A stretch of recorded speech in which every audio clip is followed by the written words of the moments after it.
Pues muy buenos días a todos. Buenos días, estimado profesor, licenciado Alejandro Torres Estrada. ¿Cómo está usted? Un placer ¿Qué saludarle. tal? Buenos días. Buenos días. Buenos días Muy bien, a muchas gracias licenciado por la Marco Antonio invitación. Madrigal Ortega. ¿Cómo estás, estimado Marco? Buenos días. ¿Qué tal? Muy buenos días, amigos y compañeros, amigos virtuales y amigos reales. Marco Antonio Sandoval, Alejandro Torres Estrada, mucho gusto de estar con ustedes en este tiempo y compartir este espacio.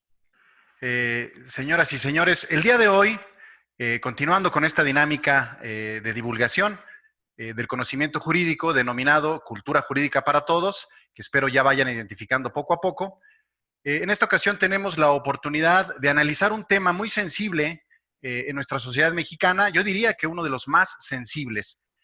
¿Y por qué me atrevo a decir que es de los más sensibles e importantes? Creo que todos hemos cobrado conciencia en estos días. Resulta ser que a veces las personas cuando enfermamos, cuando tenemos algún padecimiento, acudimos a instituciones de salud, a médicos, también a clínicas particulares, etcétera, personal médico en general, pues en busca de alguna solución a este tipo de problemas.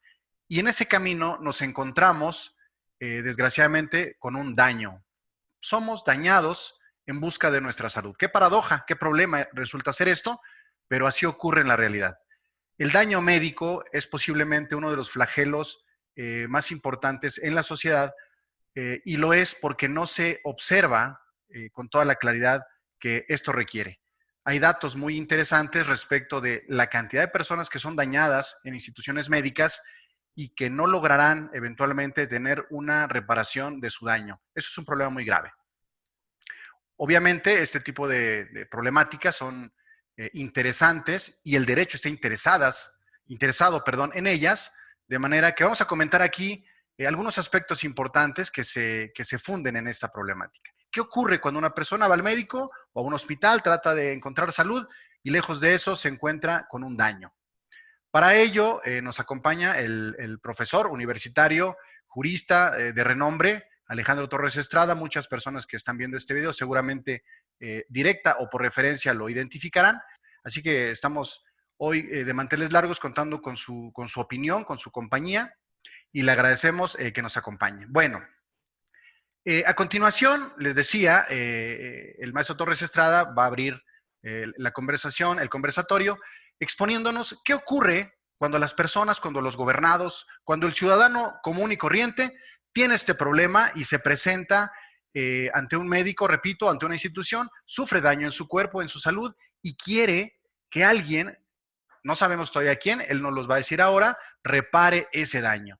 ¿Se puede hacer? ¿No se puede hacer? Se dice que los médicos se protegen muy bien entre ellos, con mucho respeto para los médicos que nos estén viendo ahora, y que la información que se genera en el tratamiento médico es una información cerrada, que no se comparte con nadie más que con el personal médico y que eso a veces resulta ser la barrera infranqueable para poder acreditar o probar que hubo un daño y que se debe pagar. Todas estas cuestiones las vamos a analizar aquí esta mañana, así que no pierdan detalle, por favor. Y bueno, estimado maestro, profesor Alejandro Torres, coméntenos qué Sí, pasa con los ciudadanos cuando son dañados en su salud por un tratamiento médico, por una mala atención médica, a veces hasta por una mala prescripción de medicamentos. ¿Qué ocurre? ¿Qué podemos hacer en estos casos? bien, bueno, muchas gracias por la invitación, Marco. Sé que eres una persona muy dedicada y te va a salir muy bien todo lo que estás haciendo con este programa, porque precisamente parte de la difusión de la cultura jurídica es lo que nos puede ayudar. Nuestro país es un país que pues tiene esa gran dolencia. Otros países, en el norte, en Estados Unidos, en Europa, la gente tiene una gran conciencia de su Estado de Derecho y lo hace valer. Entonces, cualquier error que comete un proveedor de cualquier servicio, pues inmediatamente lo repara, incluso sin necesidad de ir a tribunales, porque ya saben que ir a tribunales les representará un costo altísimo a todos. Por eso es que cualquier queja inmediatamente es repuesta, cualquier producto inmediatamente es cambiado, porque ellos saben que se tiene que respetar el Estado de Derecho. Ahora, cuando entramos al tema de la salud, pues entramos a un tema bastante complicado. Es algo de lo más valioso que tiene el ser humano junto con su libertad. Incluso lo tenemos establecido en el artículo 4 de la Constitución y es un derecho humano, el derecho a la salud. Y pues desafortunadamente nuestro país tiene un sistema de salud pública algo deficiente y a veces, aparte de lo deficiente, pues igual que le pasa a toda institución en México, está sobrepasada por los requerimientos. Entonces, imagínense ahorita en esta gran contingencia que tenemos, pues todos sabemos que están rebasadas todas las instalaciones, que se han habilitado el Autódromo de Hermano Rodríguez, el Banamex que está hacia el poniente, porque se sabía que no iba a ser suficiente en las instalaciones que tenemos. Entonces, el tema se convierte en algo muy complejo. Y vamos a partir de lo primero. Lo primero es que los que imparten salud o los que están encargados de llevar a cabo los temas de salud, pues son seres humanos. Y todos somos seres humanos, en consecuencia todos somos falibles, todos nos podemos equivocar. El tema será en reconocer ese error y que ese error pueda subsanarse, porque a lo mejor el médico se equivoca y la persona fallece por ese error. Ahí ya no se puede más que reparar de una manera económica que sería muy vulgar, sinceramente. Pero bueno, si el médico se equivoca y eso tiene una reparación, pues él debería asumir como ser humano ese error y repararlo. Si a una persona le hizo una operación indebida y se da cuenta, pues inmediatamente tendría que llamarlo. Perdónenme el ejemplo, pero así como le hacen las empresas automotrices, el famoso recall. Llamar, oye, sabes que hay algo malo, tengo que reparar, dame oportunidad. Y explicar. Todo esto es algo muy importante porque viene en el reglamento de la Secretaría de Salud en materia de prestación de servicios de atención médica. Ahí precisamente se establece por ahí del artículo 80 el tema del consentimiento informado. Entonces, ese sería el segundo paso. Todos nos equivocamos, todos somos seres humanos, pero debemos actuar conforme a un protocolo. Y este protocolo es un protocolo que normalmente no se venía cumpliendo. Hace 20 años que yo empecé a conocer este tema, pues nadie lo conocía.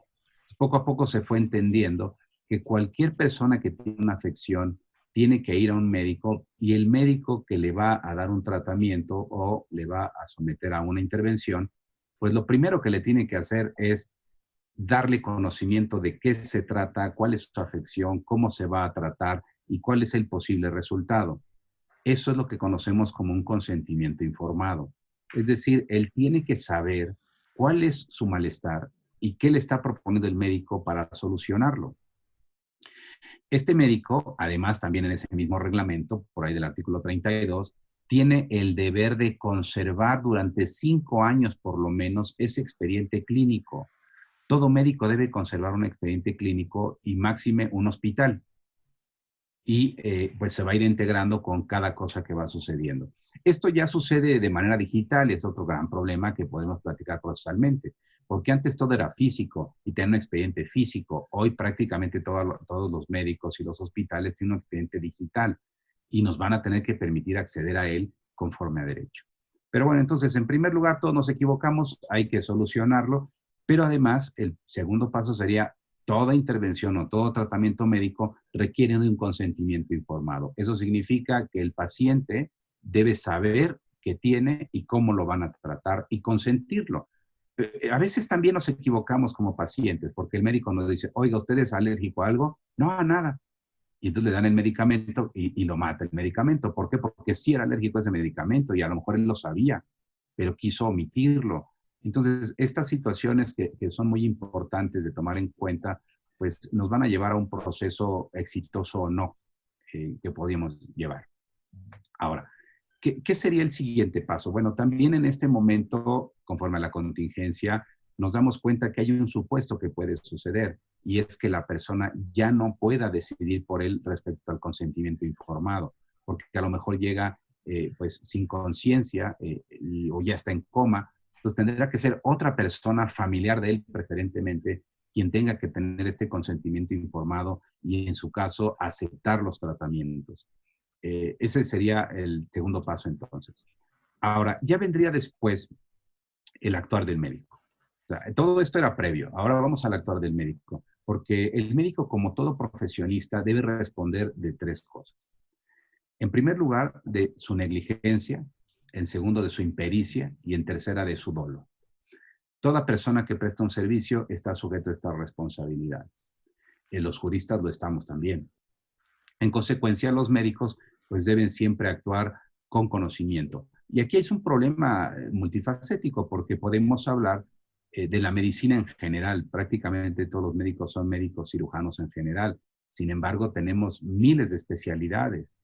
Entonces, si una persona se presenta con una afección que este médico no podría tratar con especialidad, pues lo sensato sería no aceptar a ese paciente y dirigirlo al especialista, porque él no tiene esa capacidad. Ahora, lo único que sí tendría que hacer es salvarle la vida en ese momento. Si una persona llega sangrando, por ejemplo, pues es lo primero que tiene que hacer es estabilizarla y ya después turnarla donde corresponda.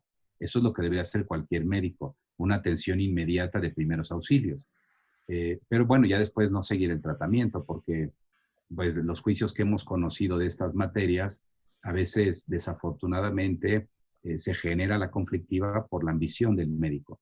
Que el médico ve que algunas personas tienen ciertos recursos y no, yo la opero, yo le hago y etcétera, etcétera, pero no tiene la capacidad profesional para hacerlo.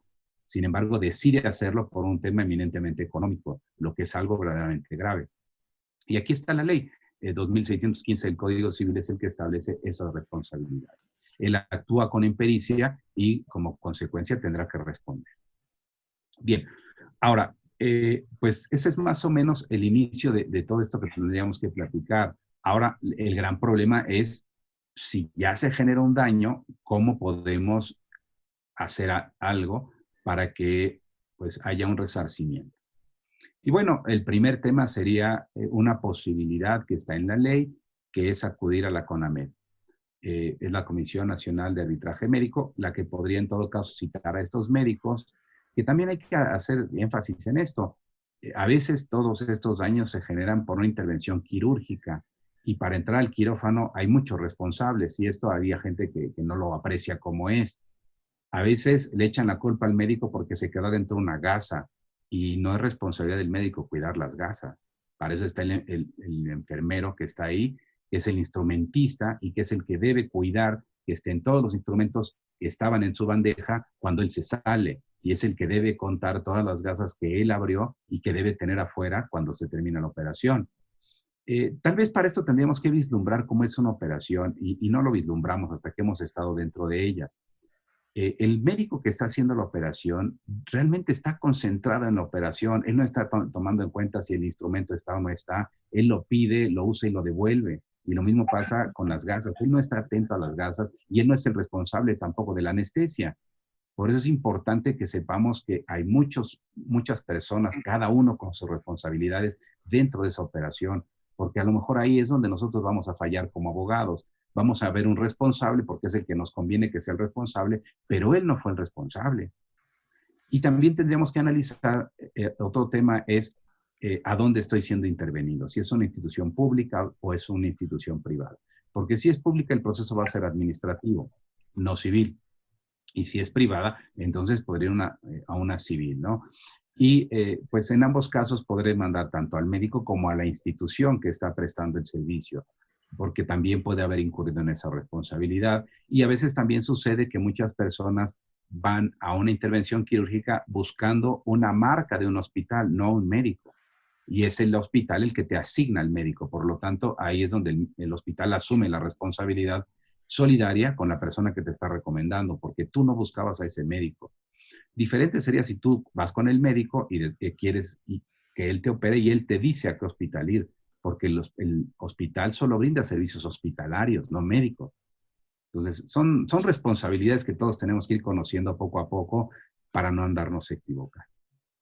Pero bueno, seguimos con el tema porque viene lo fundamental. Decíamos que podíamos ir a la CONAMED, pero especialmente la CONAMED para que requiere el expediente. Yo se lo puedo pedir al hospital o al médico, pero ya sabemos que vamos a encontrar pretextos de que no lo encuentro, que no tenía, que no se hizo, pero ya cuando interviene la autoridad, pues la autoridad tiene facultades de requerirlo a través de imponer una sanción como procedimiento si no se le entrega. La otra opción sería también denunciar, iniciar una carpeta para que ahí tengan que exhibir.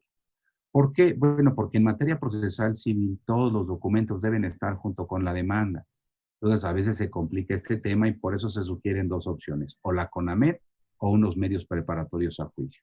Es decir, sin ir a juicio, hacemos el requerimiento del expediente y lo hace el juez para ya tenerlo listo. Bueno, y ahí vendrá el gran problema de todos los procesos, que es la carga probatoria. ¿Cómo demostrar que hubo una negligencia médica, que hubo dolo del médico o una impericia del médico, una mala práctica, como se le llama? Pues el primer problema es efectivamente tener un médico especialista con cédula profesional que esté decidido a declarar en juicio. Porque él es el único que a mí me puede explicar primero qué fue lo que pasó viendo el expediente clínico, me va a decir esto no se hizo correctamente, tuvo que haberse hecho esto, estos estudios preoperatorios no se hicieron, etcétera, etcétera. Solo él lo sabe, yo no lo sé, el abogado tiene que tener esa sencillez de entender que él no sabe otras ciencias del conocimiento humano. Entonces, ya que lo ilustraron, pues él podrá estar listo para el juicio, pero el problema es que si cuando llegue el periodo probatorio no tengo médico, pues no voy a poder ganar ese juicio. Y el juez, con las reglas que tenemos en nuestras legislaciones procesales, pues no me puede poner un perito. Yo tendré que proponer a mi perito, y si no tengo perito, adiós al juicio. Así de triste es esta situación. Y entrando a este tema también, bueno, cuando yo tenga que ofrecer la prueba, pues voy a tener que platicar con el perito, porque él es el único que me puede dar el conocimiento que tengo que transmitir al juez para que quede convencido. Y entonces, si lo que pasó fue que le sacaron el riñón bueno y le dejaron el malo, pues tengo que pedirle en el dictamen que nos explique qué función desempeña el riñón, cuál es el riñón, qué señas mostraba un riñón de que funciona o no funciona, qué pruebas se hicieron. Ya después que se vea el resultado del estudio postoperatorio sobre lo que fue sustraído para ver pues, qué presentaba. Y después que nos diga también qué va a suceder con esta persona a través de que le quitaron ese órgano y le dejaron el que no funcionaba, las posibilidades de un trasplante, etcétera, etcétera. ¿Por qué? Porque tengo que darle una perspectiva general al juez de para qué funcionaba ese riñón, qué fue lo que pasa cuando le sacan el que funciona, qué expectativa de vida tiene esta persona, etcétera, etcétera. Entonces, todo eso es lo que me tiene que ayudar el perito a hacer y lo tiene que decir frente al juez. Ese es el gran problema de estos asuntos, que la gente no se prepara. Entonces, ¿cómo podemos recomendar a la gente que se prepare? Siempre que guarde todos los documentos que tengan que ver con sus médicos, como las recetas. Va con un médico y le da una receta, debe conservar la receta. Yo sé que si tiene un antibiótico se la va a quedar la farmacia, pero él puede tomar una foto. ¿Por qué? Porque se entiende que todas las recetas tienen un folio. Entonces, tendrá que aparecer el original en algún momento. Pero tendríamos los datos. ¿Para qué? Para ir teniendo nosotros una pequeña historia clínica de cómo se fue dando el tratamiento. Y si hay una intervención médica, pues siempre, clínica, hospitalaria, pues inmediatamente que termine, hay que pedir el expediente. ¿Por qué? Porque ya cuando empieza el conflicto, ya cuando el médico sabe que lo van a demandar o el hospital, pues es cuando empiezan a ocultar las cosas. Pero cuando se piden espontáneamente, es cuando usualmente podrían estar completas. Entonces, esa es la primera sugerencia, conservar todo lo que se tenga.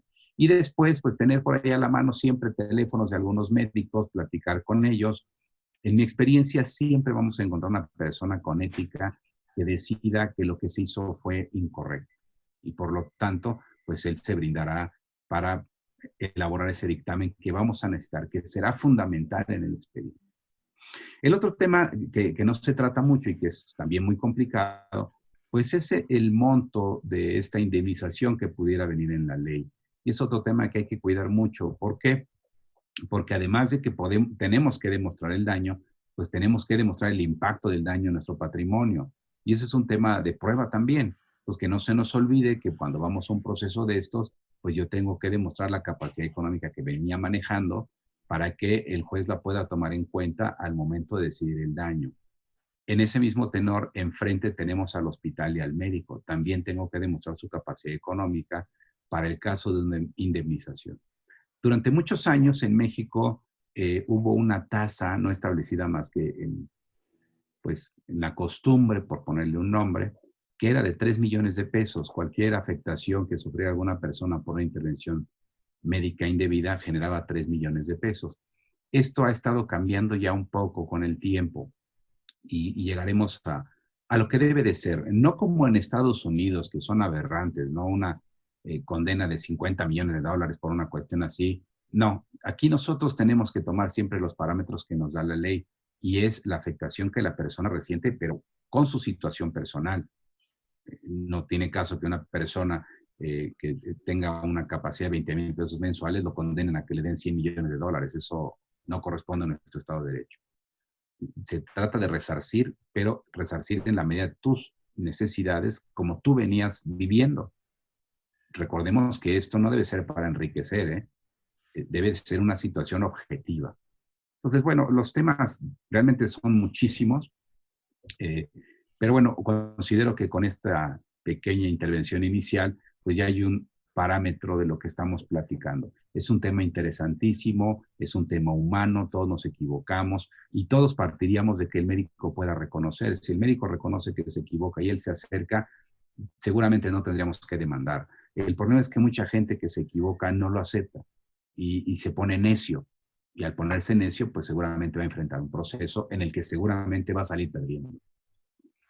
Bueno, ese es mi comentario inicial. Muy bien, querido maestro. Muy interesante. Yo encontré varios puntos centrales en estos primeros comentarios, específicamente la ética, la aplicación correcta, adecuada, vinculante, diría yo, de la ética médica. ¿A qué me refiero cuando digo vinculante?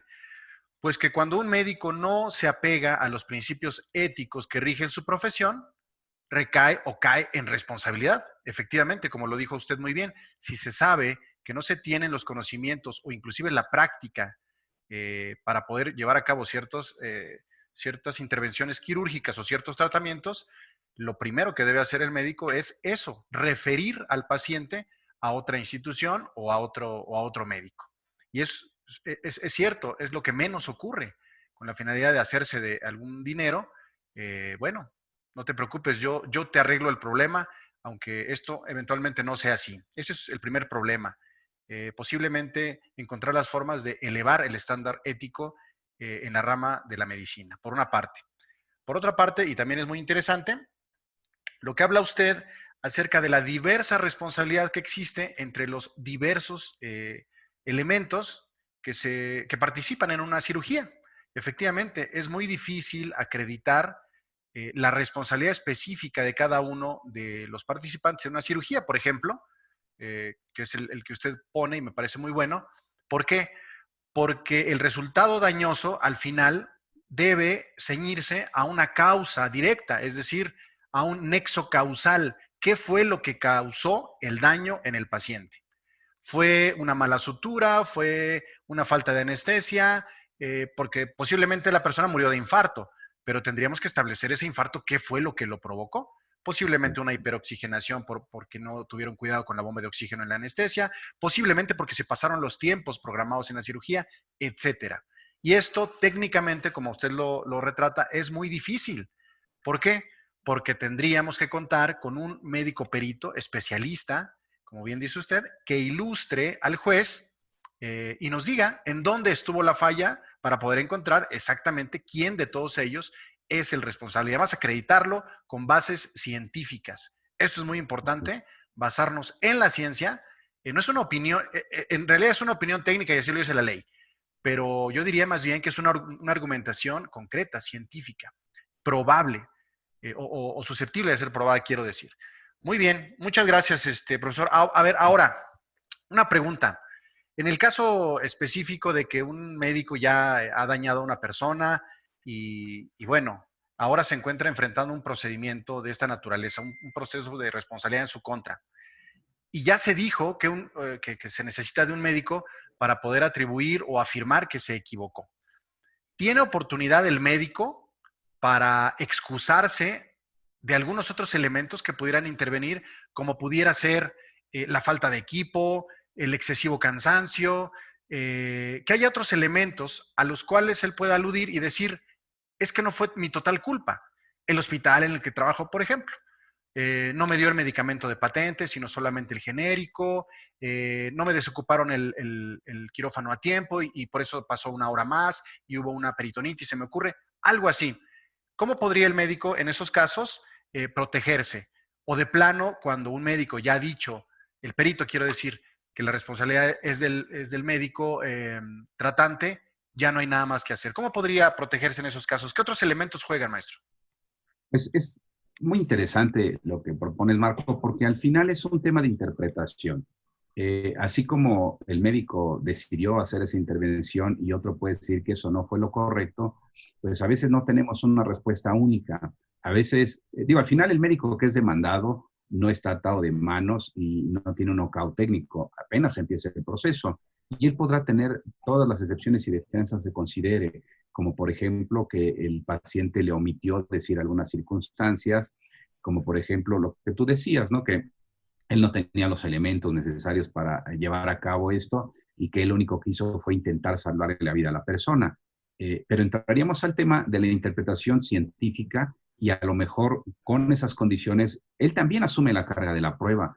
Si él dice es que la persona llegó con este cuadro y estaba ocupado el quirófano, pues pudimos entrar tarde al quirófano y no es mi responsabilidad.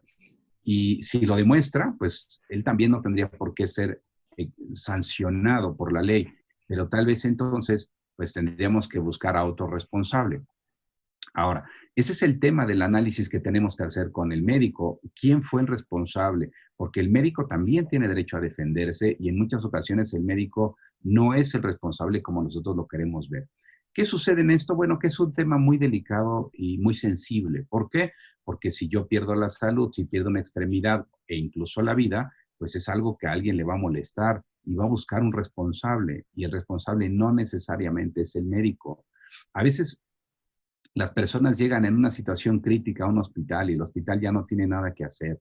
Entonces, primer tema también, así como el médico debe tener ética, la persona, el paciente y su familia también deben entender esto, porque a veces solo se busca una venganza y eso no es lo que corresponde. Tenemos que ver si realmente una responsabilidad de alguien podríamos reclamarla. Hoy estamos tristemente en esto, de esto que estamos viviendo con la contingencia, va a haber mucha gente que va a quedar sentida y que va a querer demandar al Estado y a los médicos particulares porque su paciente falleció, pero no estoy muy seguro que sean realmente los responsables. Tenemos un sistema de salud colapsado, aunque se diga otra cosa. ¿Y el médico qué puede hacer frente a eso? El médico se cansa también y quiere descansar, pero a veces su ímpetu es, no puedo porque está llegando un nuevo paciente. Entonces, sí tenemos que ser sensibles a esto, porque sí hay responsabilidad, pero a veces estamos sobrepasados en esto y quererlo reclamar sería algo muy difícil. Lo veo complicado. Muy bien, maestro. Pues muy hondas reflexiones, señoras y señores. En resumidas cuentas, podríamos establecer que si bien es cierto que existe la posibilidad de que a veces cuando vayamos a buscar una mejora en nuestra salud nos encontremos con un daño, también es cierto que esos daños no siempre son atribuibles con todo el reproche de la ley a los médicos, porque habrá elementos externos que jueguen en esto, como pudiera ser, por ejemplo, el alias médico, es decir, esta incertidumbre natural de no saber cómo va a reaccionar un cuerpo a ciertos medicamentos o a ciertos tratamientos. Pudiera haber también la limitación de los recursos con que cuenta el galeno para poder hacer sus procedimientos, que parece ser que este será el caso de las muertes por COVID que están ocurriendo en nuestro país, porque ya hemos visto todos en las noticias que hay familias enteras muy enojadas con el sistema de salud nacional, pero los recursos son limitados. La Organización Mundial de la Salud ha establecido en diferentes notas y comentarios con mucha claridad que la obligación de los estados de proteger la salud de sus gobernados se limita hasta el alcance de los medios. Es decir, que la protección de la salud es una obligación de medios y no de resultados. Lo que sí se debe hacer es agotar todos los medios disponibles para lograr eventualmente la protección de la salud humana. Muy bien, profesor, pues muchas gracias. Miren ustedes, ahora vamos a pasar a otra cara de la moneda, no sé si la anversa, pero a otra cara, porque hemos invitado, como ya está siendo costumbre, al maestro Madrigal Ortega, Marco Antonio Madrigal Ortega, que también es profesor, repito, en nuestra facultad, ya conocido por ustedes, y en su práctica profesional ha tenido un asunto muy interesante, que ahora vamos a comentar y que podría darnos luz para otros criterios de valoración respecto de la salud humana o de la protección de la salud. Miren ustedes, una persona llega a su oficina buscando ayuda porque ella considera que fue dañada en su aparato reproductor y esto ocurrió en una clínica del hospital del Seguro Social, perdón, una clínica del Seguro Social.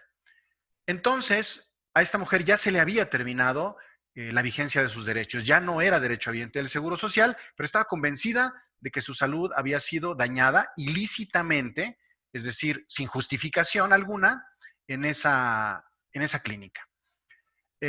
Marco Antonio Madrigal tomó el asunto y ahora nos va a explicar qué fue lo que ocurrió, porque aunque se diga que las personas que ya no tienen derechos, en este caso de protección a la salud, específicamente en este caso en el Instituto Mexicano del Seguro Social, ahí fue donde ocurrió, resulta que no, resulta que nuestra Constitución amparó a esta mujer, la ayudó a proteger sus derechos y ahora nos explicará el maestro Madrigal cómo es que esto ocurrió. ¿Cómo puede ser posible que una persona que fue dañada en el Seguro Social, aun cuando ya no era derechohabiente, pudo ser restañada en su daño en esa misma institución? Marco, por favor, ayúdanos a darnos luces en este asunto. Explícanos cómo esto fue posible, por favor. Fíjate que antes que nada, de nueva cuenta, un saludo Alejandro Torres, Marco Antonio Sandoval, un saludo afectuoso a todos tus seguidores. Y yo creo que todo empezó justamente como estamos empezando este programa, es decir, con todo lo que nos acaba de decir un gran procesalista como el maestro Alejandro Torres, pues me quedé prácticamente desanimado. Trataré de explicar brevemente por qué. Por principio de cuenta, tenemos un tema muy importante que dilucidar. El artículo 4 constitucional no nos da derecho a la salud, no protege a la salud. Tiene un sistema de protección a la salud, que es justamente lo que acabas de mencionar, en el sentido de que no nos puede garantizar el estar sanos. Nos va a garantizar el tratarnos a través de los medios con los que cuenta el Estado para que nuestra salud esté en las mejores condiciones, pero la salud no nos la garantiza, a diferencia de otros países, evidentemente por cuestiones políticas, por cuestiones económicas, de otra índole. El tratado internacional en relación al tema de salud, hay una anotación ahí muy importante en la que el Estado mexicano no lo firmó, no lo suscribió. Eso es una falacia que se ha dejado seguir y que en muchas ocasiones no se sabe las diferencias que existen entre el derecho humano a la salud y el derecho humano a la protección de la salud. Entonces, recordar más para hacer énfasis, es el segundo el que nuestro sistema jurídico mexicano adopta y no el primero. Entonces, a partir de ahí tendríamos que ver un tema importante que tiene que ver con la responsabilidad patrimonial del Estado, actividades irregulares, tiene que ser objetiva, directa, es decir, candados y más candados y más candados para lograr, evidentemente, ese derecho humano a la salud, digámoslo así, en un mayor porcentaje. Desde ahí seguimos con un tema importante que nos hace mención el maestro Alejandro Torres en relación al consentimiento informado. Partamos de dos bases. La reparación médica viene por dos vías, tanto la particular y la privada. Entonces tendríamos que analizar también si la responsabilidad a cargo de particulares es también responsabilidad del Estado, en tanto que está subrogada. Quien está encargado de darnos esa protección a la salud es el Estado y no los particulares. No obstante ello, se da esta circunstancia de tener que subrogar a particulares, pero esos particulares también están llevando a cabo una actividad propia del Estado, y aunque aparezca como en los notarios que dicen que no son servidores públicos, pero sí son servidores públicos, pues resulta que los médicos particulares también forman parte de la supervisión del Estado porque están realizando una supervisión del Estado. Bien, con el consentimiento informado, evidentemente una tarea de los abogados cuando tenemos este tema es el consentimiento informado, pues nos van a tratar de poner ahí absolutamente todo lo que tenga que ver con el padecimiento o incluso situaciones que vayan extra al padecimiento de que se va a tratar por parte del médico sanitario. Sin embargo, de ahí nos surgen dos responsabilidades, la contractual y la extracontractual, porque en la contractual tenemos pues, evidentemente lo pactado, a ver, yo le voy a abrir, le voy a quitar el apéndice y adiós, pero pueden surgir cosas que no estén dentro de ese pacto, que no estén dentro de este convenio de voluntades y que serán materia de una responsabilidad extracontractual que surgió eventualmente, que también es todo un tema, que no se puede, de ninguna manera se puede tener noción siquiera de lo que se va a llegar a encontrar al momento de abrir. Tenemos algunas referencias y algún tema de poder sospechar a través de estudios de gabinete, estudios clínicos, qué es lo que se encuentra, pero nadie te puede dar certeza de lo que se encuentra al momento de abrir. Y seguimos estando en el limbo. Y con esto quiero decir, vamos avanzando en el tiempo. Vamos avanzando en el tiempo. El tiempo no se detiene por ninguno de esos estudios. Y tenemos tres problemas. El problema del diagnóstico, si es un bueno o malo diagnóstico, con lo que tenemos el problema de la intervención y el problema del tratamiento posterior a esa intervención. Habría que analizar también en qué momento se dio esa circunstancia y tendríamos evidentemente que apoyarnos en otros médicos para que nos ayudaran a entender cómo es que sucedió esta circunstancia. Sin duda alguna, el proceso médico al que se refería el maestro Alejandro Torres, pues tenemos dos vertientes, la vía civil y la vía administrativa. En cualquiera de los dos casos, tenemos mucha pérdida de tiempo. Y el problema es, si tenemos el problema en ese momento, ¿quién nos lo resuelve? Sí, evidentemente está expedito, como se dice mucho, el tema de derechos humanos de manera discursiva. Está expedito tu derecho para poder demandar si consideras que hubo una negligencia, hubo un dolo o hubo una impericia en la praxis médica sanitaria. Sin embargo, en lo que estudio el asunto, en lo que otros médicos me explican y en lo que presento la demanda, en lo que se admite, llevamos 1, 2 y 3 instancias, amparo, reponemos y volvemos a seguir, se nos va la vida. Se nos va la vida. Se nos va el tema y tomando en cuenta esto, lo que tratamos de proteger es justamente la salud que implica la vida. Entonces, en el tiempo se nos va la vida, ¿no? Yo he considerado incluso en algunos temas que el derecho humano a la vida pues, se tiene concebido como tal y que una subcategoría de la vida, lo hablamos en un congreso de italianos que vino a la universidad, una subcategoría de la vida es el tiempo. Tiempo que por desfortuna nuestro sistema jurídico mexicano no ha podido troquelar muy bien y mucho menos implementar a todo el sistema normativo. El tema de la celeridad y del breve término no nos ayuda en estos temas de salud, ¿no? Y luego tenemos un problema todavía mayor, me parece.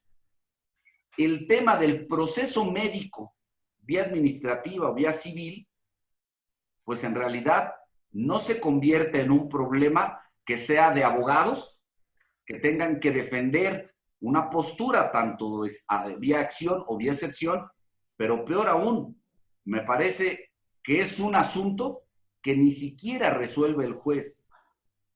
Ojo con esto, me parece un problema en el que ni siquiera resuelve el juez o la autoridad que vaya a resolver. ¿Por qué? Porque se vuelve un asunto que es resuelto por peritos. Me parece que es un asunto resuelto por peritos. ¿Qué dijo el perito 1? ¿Qué dijo el perito 2? ¿Qué dijo el perito 3? ¿Qué dijo el perito en discordia? ¿Qué dijeron la junta de peritos? Y al final lo dijo el perito. Tenemos que conocer bien la materia. Los abogados tenemos que decir mucho al respecto. Los jueces mucho más. Las pruebas periciales son únicamente para aportar y dilucidar algunos elementos de los que desconoce el juzgador, pero al final el conocimiento debe de estar en la norma, el conocimiento debe de estar en la sensibilidad de la que nos habla el maestro Torres, en el humanismo, y no únicamente en un tema de periciales, que también mucho podríamos hablar de los recovecos en materia de periciales, y más tratándose de una circunstancia específica.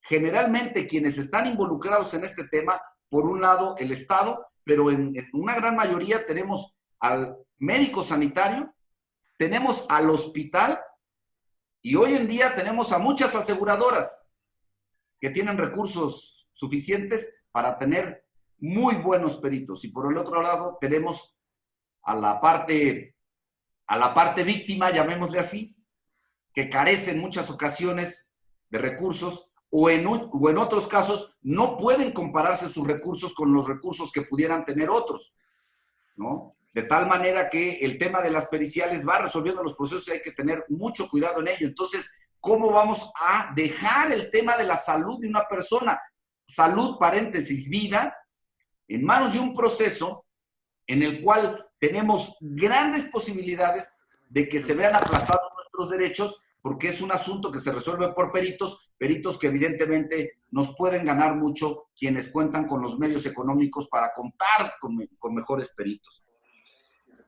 El tema es, ¿qué buscamos? ¿La reparación del daño o el dinero? Eso es un tema también muy importante. La víctima, ¿qué es lo que busca? En muchas ocasiones, y lo acaba de mencionar el maestro Torres, se busca la venganza en muchas ocasiones, y en otras tantas se busca enriquecer. Y entonces estamos dejando de lado el tema más importante, la reparación médica. La reparación médica. Entonces no podemos dejar que siga pasando el tiempo. En muchas ocasiones he escuchado, bueno, estoy mal, deja que pase, no te preocupes. Después le vamos a cobrar todo al responsable sanitario, sea el seguro, sea el hospital, o sea el médico sanitario. No, lo que se debe buscar en un primer momento es justamente reparar hasta donde sea posible esa situación de afectación a la salud de la persona que se tenga. Esto tiene que ver con ética, pero no solamente ética del médico, ética de todo el gabinete profesional que asiste al médico, de la aseguradora o del hospital, también de los tratados, también de los pacientes que son tratados a través de estas instituciones. Se debe tener ética para buscar la reparación, para buscar vías alternas de solución a ese conflicto. Me parece que esa ética ha bajado, pero no ha bajado solamente en este esquema. Recordemos que los programas de estudio mucho tienen que ver con ello. Es decir, los programas de estudio como manera de adiestramiento de una cultura que nos van generando el tema del hombre masa y demás, bueno, pues nos van quitando mucho la ética porque no buscan solamente un tema de que los hombres sean y tengan una personalidad individual cada uno de ellos, sino de que seamos muy parejitos, y no conviene que haya temas de ética en esos temas parejitos porque el Estado se vuelve un Estado instrumentista. Habíamos platicado en alguna ocasión con nuestro amigo Miguel Eduardo, ¿no? Ahora, muy bien, en todo este tipo de temas, bueno, pues hay guías médicas que nos dicen cómo se debe de tratar, cómo no se debe de tratar, y entonces nos volvemos con un tema de insensibilidad. Mira, es bien sencillo, yo seguí la guía médica, me reportaron los estudios que tú tenías ABC, la guía médica me dice que cuando tienes ABC, yo debo de actuar en CDF, yo los cumplí y adiós. Eso no es humano, eso es positivista y frío. Entonces, ¿cómo resolver un tema de esta naturaleza después de tanto tiempo? Me parece que la vía más idónea, en la que adopté fue la vía del amparo. Y en esta vía del amparo me quito completamente todo el tema de la vía administrativa, todo el tema de la vía civil, pero además no busco, porque la vía de amparo no es el propósito, no busco ganar dinero, no busco que pague, no busco que lo crucifiquen al representante médico sanitario, al hospital, no lo busco. Lo que busco es que sea reparada. Ojo, y lo mencionaste en el tema, es una persona de escasos recursos que ha sido atendida, me parece que en el IMSS, y en el IMSS, pues con motivo de todo el tema que la estuvieron tratando, ya había tenido tantas licencias médicas que la separan del servicio, la separan de su trabajo y se quedan pues en un estado completo de indefensión, sin recursos por el trabajo y sin posibilidad de hacerse de otra asistencia médica y sin la asistencia médica de origen que sería el seguro social. Luego entonces, no hay que perder de vista, el artículo 4 constitucional nos da la protección a la salud. El amparo, aunque en muchas ocasiones también hemos platicado, la actualidad me parece que ha rebasado el amparo no da, no, se queda corto, el andamiaje del juicio de amparo se queda corto para poder resolver todas las temáticas que tenemos, para algunas otras sí nos sirve.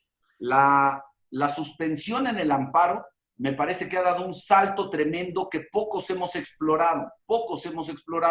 La invitación es para explorarlo más.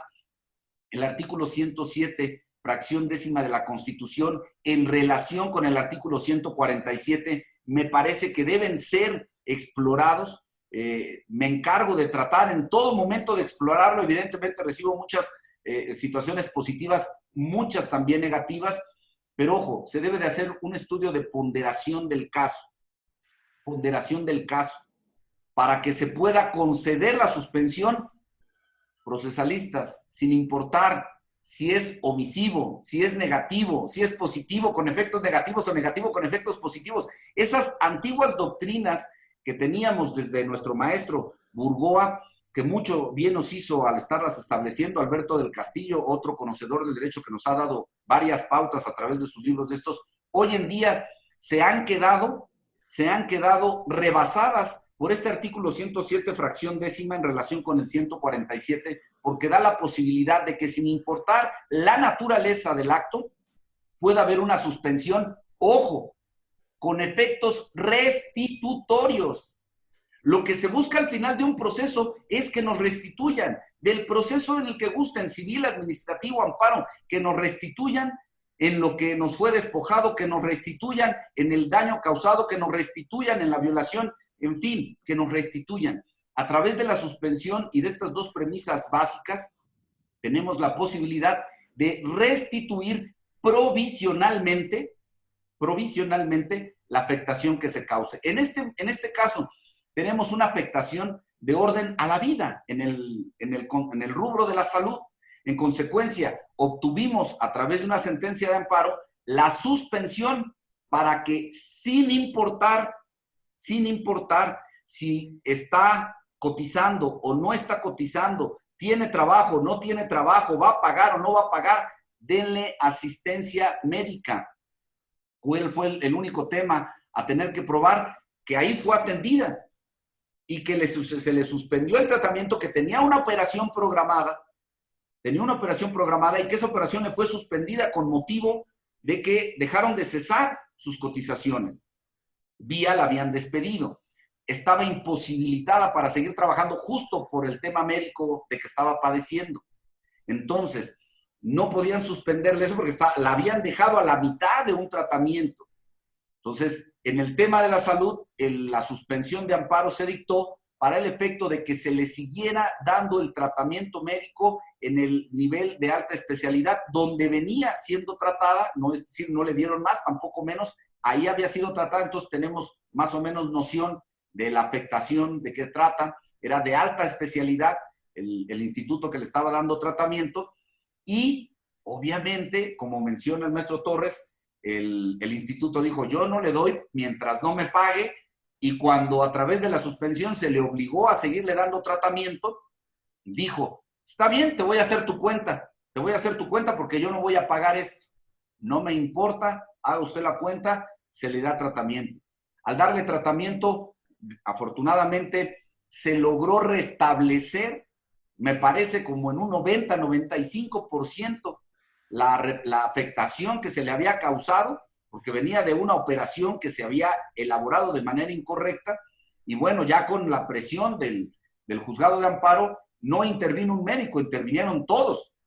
Hicieron un consenso médico, decidieron cuál era la línea a seguir, y tuvimos ese éxito. Se logró entre el 90-95% de la reparación, y después de pláticas quedamos: no buscamos dinero, tomen conciencia, lo que dice el maestro Torres, tomen conciencia de que si se pudo reparar es porque fue causada por ustedes, y quedamos, como dicen por ahí, cada quien con su golpe, muy conformes y muy satisfechos de que logramos prácticamente en menos de 8 días que fuera no solamente tratada, sino que reparada en su tema médico, que si hubiéramos optado por una línea procesal, por lo menos nos hubiera llevado un año.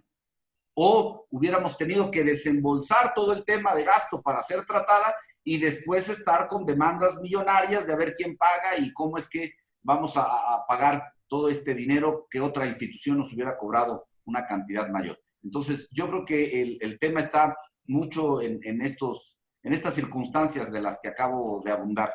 Es mi participación, compañeros. Muy bien, amigo. Encuentro dos cosas interesantes, por supuesto, interesantísimas. La primera es: hay que distinguir qué es lo que se busca cuando se demanda el restañamiento del daño. Si dinero, o que nos vuelvan al estado de salud en el que nos encontrábamos, ¿no? Es lo primero que propones. A ver, ¿qué quiero? ¿Que me paguen unos centavos o que me reparen el daño? Es lo primero. Y habrá casos, como el que nos estás relatando, en que sí es posible dejar a la víctima en su estado anterior al daño, es decir, volverla a su salud. ¿no? Esto sí será posible. En esos casos, entonces, estimado Marco, es posible que sin entrar a estudiar si el médico tuvo o no culpa, o dolo, o negligencia, o impericia, sin entrar a estudiar eso, se le pueda demandar al Estado mexicano que me reparen, diríamos, de manera cautelar, de manera protectiva. ¿Eso estás queriendo decir que se puede demandarle al Estado mexicano en estos casos por sí o por no, tú repárame? Ya después vemos si te pago o no. ¿Esto es así? Me parece que sí, pero además partiendo de una base más importante. ¿Cuál va siendo la experiencia? Se da un tema, ojo, de negligencia, de impericia o de dolo, y a partir de ese momento se deja de tomar la asistencia médica y te vas con otro médico que va a volver a comenzar y que va a volver a hacer todo un tema y que durante ese tiempo sigues perdiendo. Entonces también hay gran responsabilidad de los pacientes porque no adoptan las medidas, no adoptan los lineamientos que se les están dando y por andar buscando una mejor alternativa pierden tiempo. Retomemos el tema que hablé del tiempo en relación a la vida. Y dejan que el problema siga avanzando. Y ya cuando avanzó en gran demasía, ahora sí, ya no se puede restituir mi salud, ahora sí vamos por los pesos. Me parece que primero debemos de ver por el restablecimiento de la salud hasta donde se pueda, hasta donde se pueda, hasta donde más se logre. Y una vez que lleguemos hasta ese punto, me parece que hasta ese punto es donde se tiene que hablar de una reparación económica, porque me parece, y retomo las palabras de Ernesto Torres, es un tema ya vulgar. Vamos por la salud, no vamos por los pesos. Entonces, primero vamos a ver hasta dónde se puede restablecer la salud. Y una vez que lleguemos hasta ese punto, entonces decidiremos si se restableció y si es que no se restableció, en qué porcentaje hubo una merma a mi salud, si esa merma va a ser temporal o va a ser permanente, para poder dimensionar cuál es la cantidad de pesos y a lo mejor hasta en un convenio podría ser el caso que se resolviera. La CONAMED sirve para eso. Y en caso de que no, bueno, ahora sí puedes tardarte todo lo que quieras en un proceso. Al final son pesos, pero ya no estamos hablando de la vida y de la salud. Muy bien, muy bien.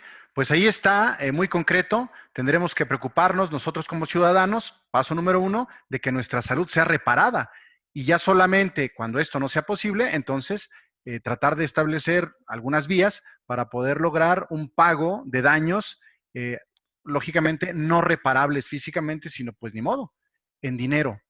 Tenemos aquí unas preguntas del auditorio, de nuestro auditorio. A ver, no dice a quién se la formulemos, pero vamos a tratar de que entre todos la respondamos o quien quiera hacerlo. Dice, en la situación actual en la que nos encontramos como país, ¿qué va a proceder cuando hay sobresaturación de los hospitales? La atención médica sí se brinda, es decir, sí te admiten, pero la hospitalización y la aplicación de todos los tratamientos médicos pertinentes se niega, aparentemente por la insuficiencia de medios. ¿Cómo responde el Estado a esta circunstancia? Estimado maestro Torres, no sé si nos quiera apoyar con esta respuesta. Lo estábamos platicando, es un problema grave. O sea, el Estado desafortunadamente no tomó las previsiones necesarias y va a ser responsable. Jurídicamente, mi opinión es que es responsable el Estado porque tenemos las matemáticas que nos equivocan y el Estado tenía y venía invirtiendo de alguna manera en el sector salud, lo que dejó de hacer desde el año pasado. Entonces, el Estado tenía que haber hecho la inversión necesaria. Pero no solo eso, desde diciembre del 2019 vino el brote del COVID en China. Eso significa que 2 meses después llegó a México. Tuvimos 2 meses para haber anticipado todo lo que era necesario. Y era esta instalación hospitalaria provisional, pero necesaria, era comprar todos los aditamentos para los médicos, estar transmitiendo a la gente que debería cuidarse, la forma de cuidarse. Y no actuó así. Todos sabemos cómo actuó el gobierno y eso generó la saturación del sistema hospitalario, pero también que no tengan lo necesario para brindar esta protección a la salud. Entonces, creo que sí va a haber varias demandas de esta negligencia que se está generando. Yo no la atribuiría a los médicos, porque ellos actúan solo con lo que tienen. pero sí al Estado. El Estado es responsable y tendrá que responder en las vías que sean necesarias. Y también tendría que haber, en mi opinión, pues un fondo. El Estado va a tener que crear un fondo para esas contingencias, eh, porque seguramente se va a dar. Me parece que no tenemos esa cultura de que el Estado debe reparar los daños que genera. Y como genera muchos daños, otros países tienen previsiones. Aparte de que todo tienen asegurado, tienen previsiones económicas. Entonces, aquí es lo que nos va a fallar, pero posiblemente eso es de lo poco rescatable que surja de esta pandemia, que el Estado va a tener que empezar a considerar que su responsabilidad va a ser reclamada por la gente y la va a tener que cumplir. Entonces, va a tener que pagar las responsabilidades de negligencias que se están generando ahorita y va a tener que prever reinvertir de nuevo, invertir más recursos en materia de salud pública, porque es muy, muy necesario. Muy bien, maestro. Muchas gracias. Tenemos otra pregunta. Esta es muy interesante porque nos la formula personal de salud. Pide que no digamos su nombre ni su profesión, pero dice así. Entiendo que la práctica médica exige rigor, basado no solo en la evidencia científica, sino en las guías de práctica médica y clínica y las normas oficiales mexicanas que mencionó el profesor Torres. Pero, ¿qué sucede en materia de responsabilidad cuando en una intervención médica se exige una terapia distinta, alternativa? Y esta vez no proviene de las guías médicas, sino la experiencia y el bagaje personal del médico. Esto, en caso de no resultar, podría derivar en una responsabilidad. Pues desde luego, ¿por qué? Porque si tenemos un protocolo de intervención y por la experiencia hemos tenido otro protocolo que ha funcionado, el problema es que cuando no funcione, la responsabilidad que tenemos es no haber actuado conforme al protocolo. Si nosotros tenemos una norma que satisfacer, porque estas normas se crean después de la experiencia y de manera Así científica, es. entonces ya esa norma, para modificar esa norma deberíamos tener evidencia plena de que funciona también la otra norma. Por lo tanto, si nosotros descuidamos la norma y eso genera una negligencia, me parece que se va a tener que cumplir. Ahora, en el caso muy concreto del COVID-19, las cosas pueden ser diferentes porque no tenemos un tratamiento ni un protocolo que sea el único ni que tenga evidencia científica. Constantemente, incluso la misma OMS ha estado modificando esos protocolos, que si se usa cubrebocas, que si no se usa, que si este medicamento funciona, que si no funciona, que si se contagia por el aire o no. O sea, no tenemos hoy esa evidencia científica contundente que nos diga cuál es el protocolo para seguir la atención del COVID. Me parece que lo único que sí es fundamental es el aislamiento. Muy Pero bien. fuera de eso, yo considero que no tenemos un protocolo que alguien pueda sustentar como único hoy. A lo mejor mañana o pasado ya tenemos un estándar, pero no lo tenemos. La verdad es que estamos en un tema, pues, totalmente nuevo. Yo nunca lo había vivido, creo que nadie lo había vivido, este confinamiento que hemos tenido, esta pues, separación que hemos tenido, que ha resultado fundamental, porque no conocemos los alcances reales del COVID-19, ni creo que tengamos una respuesta única por los medicamentos. E incluso el presidente Trump ha dicho que un medicamento que está tomando, ya dijeron que ese es contraproducente. En fin, la verdad es que sí creo que por este caso concreto del COVID, los protocolos deben ser los básicos de separación de la persona, de la desinflamación que debe tener, de la oxigenación que debe tener, pero lo demás creo que no hay algo contundente, porque aquí también podríamos tomar el tema del plasma, que es muy importante. El tema de estar usando el plasma de personas que ya superaron el COVID, pues viene siendo desde los griegos usado este tema de usar el plasma. Y se empezó a usar en un hospital por aquí e inmediatamente la COFEPRIS lo detuvo porque no está científicamente demostrado. Pero sí dio resultados en Italia y en otros países. Entonces, yo creo que aquí si la persona quiso usar esto del plasma y no funcionó, pues no funcionó y ni hablar, no hay responsabilidad. Al final el médico decidió usar lo mejor que se tenía conforme a su experiencia, pero que no tenemos una universalidad en la solución. Muy bien, muy bien. Y además, estimado maestro Torres, trae usted a colación un tema muy interesante. La línea es muy delgada en materia de aplicación de tratamientos. Algunas cortes alrededor del mundo han establecido este criterio que adopta en 2011 la Suprema Corte de Justicia de nuestro país, en el sentido de que la práctica médica es un ejercicio profesional que se sustenta sobre el proceso ensayo-error. Es decir, que no puede ser tan estricta la aplicación de las normas técnicas a los médicos, porque si esto fuera así, jamás se desarrollaría, repito, mediante el proceso de ensayo-error, la ciencia médica. Entonces, en alguna medida sí es lícito practicar algunos procedimientos cuando no existan los ya probados o los suficientemente probados, sí es lícito, lo cual suena dramático porque estamos hablando de ser los seres humanos conejillos de indias, pero parece ser que no hay otra alternativa, si no es para desarrollar la medicina y el conocimiento científico. Muy, muy atinado su comentario. Levanto la mano. Por favor, amigo, estamos en un foro totalmente informal, aquí no hay sanción, venga. Gracias. Fíjate que mencionando ese tema, no sé si coincido o no coincido. Bueno, diré lo que considero y a ver en qué vaso caigo. Pero venga, Marco. Tengo conocimiento, mi idea es que las guías médicas son únicamente directrices, no obligaciones de seguir en estricto sentido, porque entonces volvemos al mismo tema del que estaba mencionando hace un momento. Teníamos las guías médicas y entonces con las guías médicas se nos dice, mira, el paciente reporta estos síntomas ABC, tienes que hacerle estos estudios. Le haces los estudios, entonces este es el diagnóstico. Esas guías médicas no pueden estar por encima de toda la experiencia médica que pudiera tener un médico, justamente por el tema de ensayo-error. Entonces, puede ser que el médico omita algunos estudios que se establecen dentro de las guías, puede ser que amplíe los que ya están en las guías médicas, pero las guías médicas no son de observancia rigurosa, sino son eso, guías nada más. Entonces, hablando en términos generales, si estas guías médicas son únicamente como directrices para irte dando pautas en el seguimiento, para el diagnóstico, para la intervención y para el tratamiento, pues imaginemos ahorita que ni siquiera las tenemos, ¿no?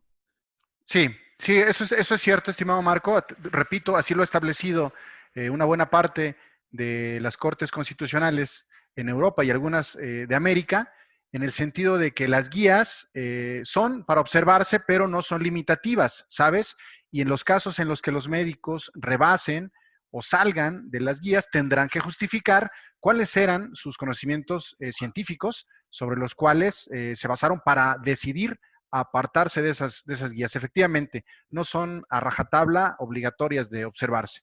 En efecto, tenemos una pregunta más, por favor, si me permiten. Vamos a cerrar con esta. A ver, dice aquí.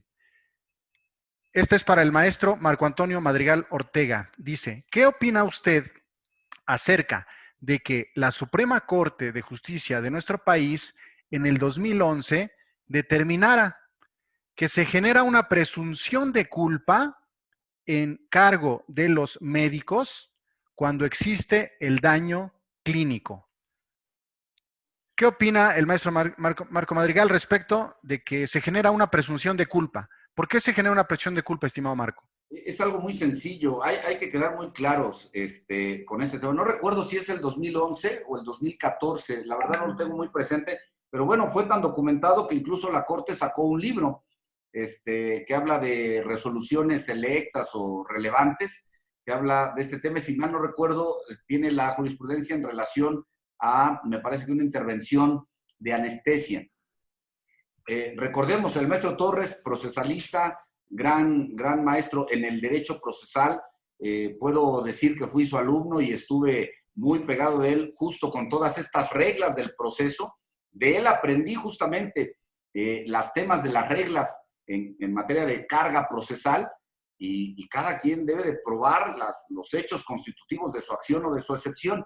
Sin embargo, con el paso del tiempo surgió una figura muy importante que además poco se ha dicho de ella, poco se ha tratado y algunos que han tratado, para ser sincero, no me ha gustado mucho la manera en que lo han tratado, que se llama carga dinámica probatoria o carga dinámica de la prueba, que tiene que ver con que la parte que tiene mayor cercanía, mayor proximidad a las pruebas, sea a quien se le imponga la carga procesal de tener que demostrar pues, todo este tipo de circunstancias. De tal manera que los expedientes médicos, que son una prueba, no digo que era fundamental, es una prueba muy importante para todo el tema de responsabilidad médico-sanitaria, pues se convierte prácticamente en una cosa de oro, y muchos médicos tratan, como bien dice, de ocultarla, de mermarla,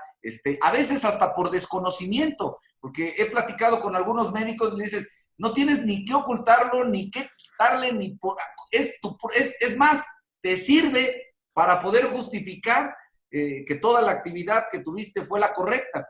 Sin embargo, se juega con este tamiz muy importante. La carga dinámica de la prueba no está en la norma ni procesal, ni está en la norma administrativa.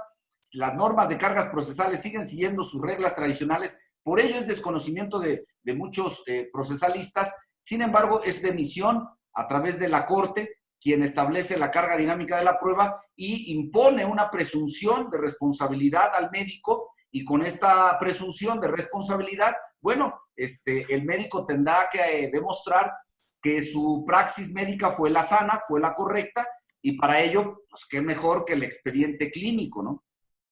Ah, muy bien. Entonces, sí es correcto esto, estimado maestro, que cuando ocurre un daño médico, de entrada se puede suponer de manera presuntiva que hubo una culpa. Y entonces, como el médico tiene a su favor o en su poder los medios de probar lo contrario, tendrá que utilizarlos para derribar esta presunción. ¿Es correcto?